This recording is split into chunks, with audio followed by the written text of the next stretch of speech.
Oh,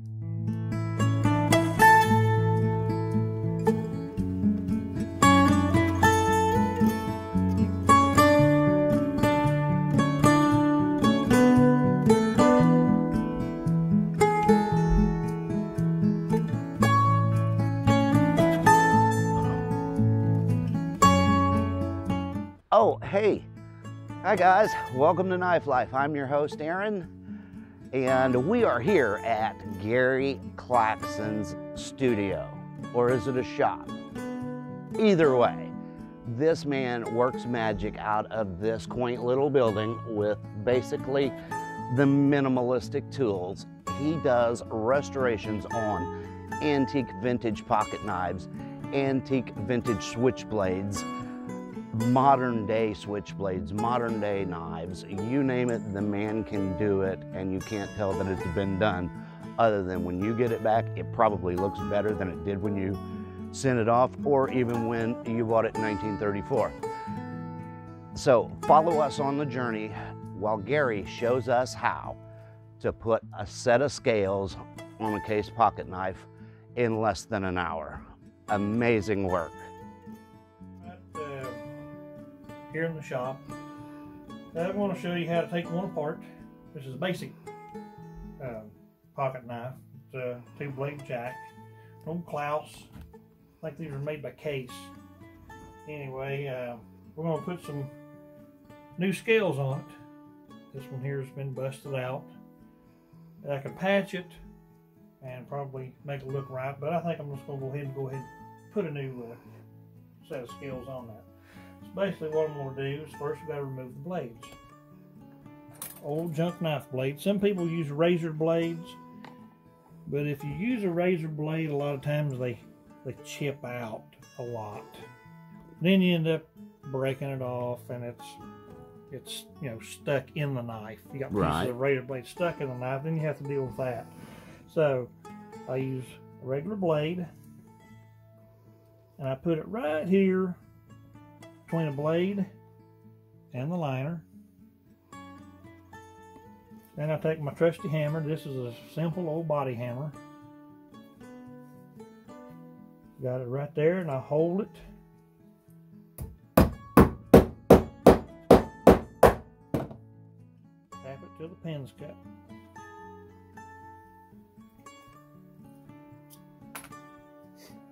Now usually these will just pop on out.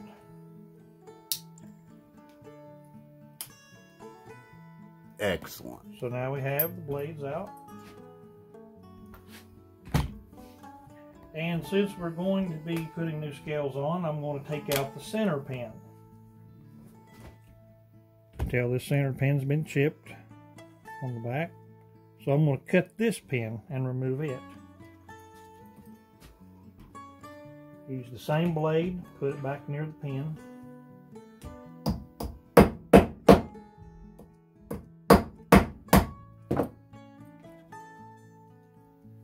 Sometimes they cut easy, sometimes they don't.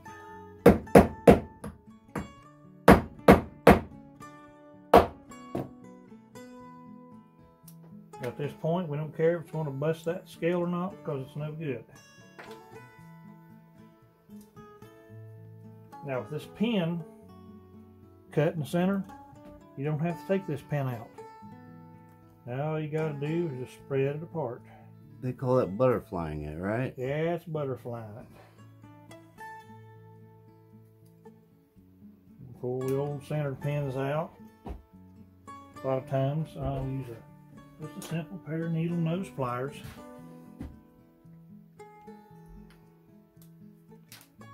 Pull them pins out. Sometimes you gotta use the punch.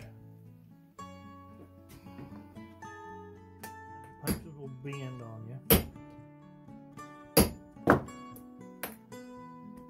I thought it was just me.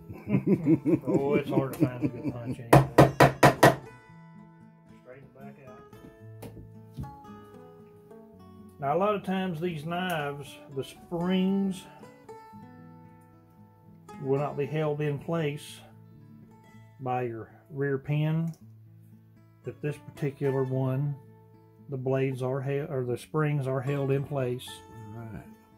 A lot of times the springs are just held in. The pin doesn't go through. So at this particular situation, you don't have to worry about mixing your springs up and remembering what goes in the front, what goes on the back. Right. But usually it's your width. But these here, this one here, the main blade's a wider spring than your secondary spring. Now, a lot of times when you got these, I use my trusty Dremel tool, and I'll flush these pins off.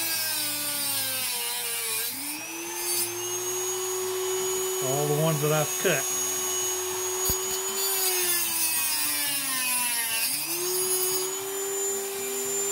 Now I'm wearing glasses. If you don't wear glasses, you definitely want to use the proper safety equipment. Wear safety glasses, especially with these cutter wheels, because when they shatter, they go everywhere. Now I'm going to remove the rest of the pins here. The pivot pin for the blade. See how they just pop right on out. And as you can tell by this, I took a lot of them out.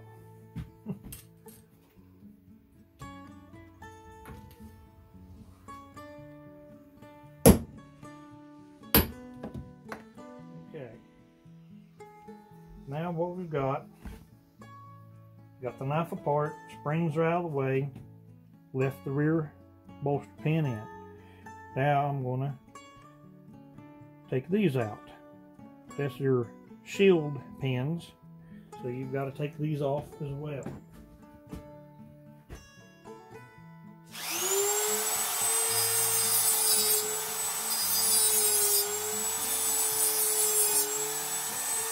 And I'm going to hit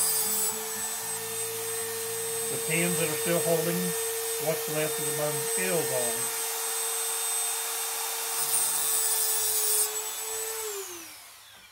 Now I can take my punch, since they're ground off flush with no mushroomed head on them, and pop them out.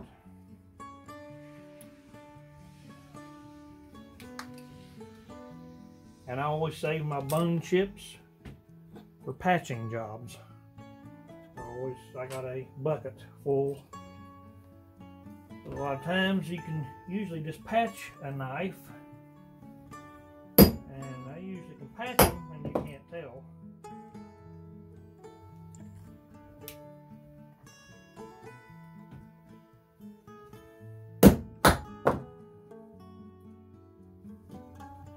Now when you get to the shield, you really don't want to pound a lot on it, because you could warp the shield, you could bend it. I always like to try to pry it loose. Like that. I've popped it off. And then what I'll do is take and try to knock the shield loose from the bone, which I believe I just did. Nope, it's right here.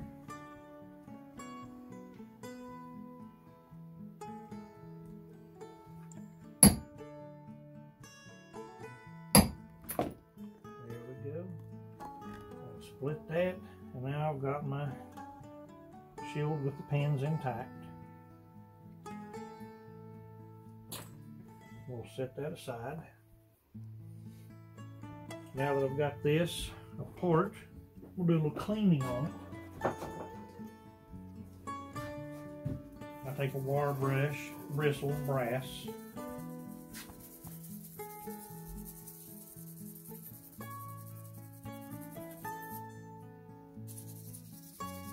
Get her cleaned up a little bit. Brass tarnishes and pocket dust, lint, everything like that gets in there. So clean it up. And it looks a little better when it's back together. It's cleaned down. Help me clean the springs that are down inside the knife. Since they're out.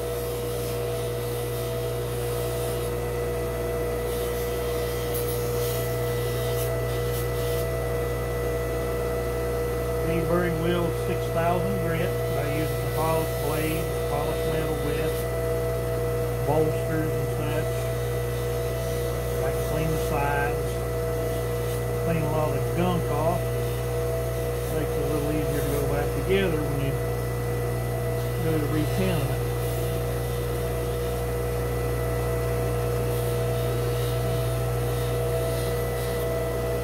And the back part I can get with the brush. So I'll finish cleaning this with the brush in here, and then later when I get it back together, I'll take a piece of small sandpaper and finish down in here that I couldn't get. Now that we've got everything cleaned, I've got some green bone, which I'm going to use on this clouse. First thing I'm going to do is get my length. And usually the way I'll do that, I find my straightest edge on it. If it's not got a good straight edge, I'll cut it and make it straight. So, I'll just take a pencil, mark where my bolster is on both sides, and then I'll usually use a Dremel tool. Larger pieces you can use like a bandsaw.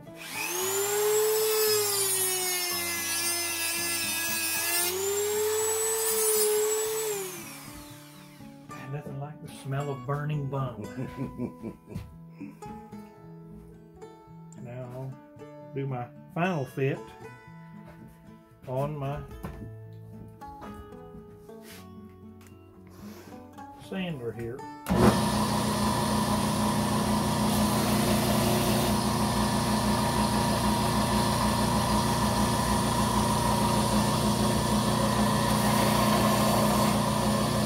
Some bolsters are flat going in, and some of them have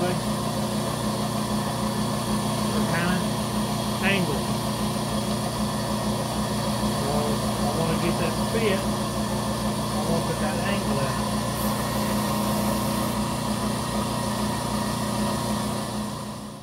And there it lies with the right angle and cut. So what I'm going to do now to hold this in place while I drill the holes, because I'm going to use the original holes, I'm going to put some super glue on it to hold it in place.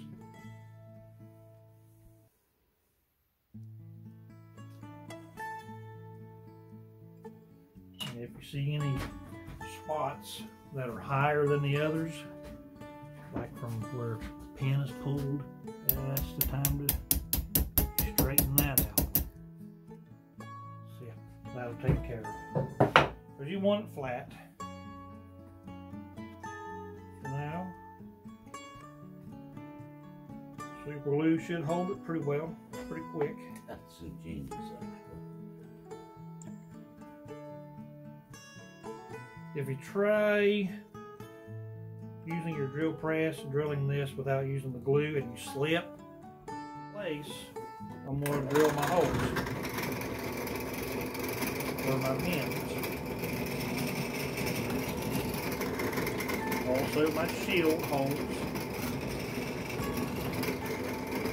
And my shield holes, since I'm using the original pins, I like to drill the holes out. They're going to be a little bit bigger, but when you put the pins in here,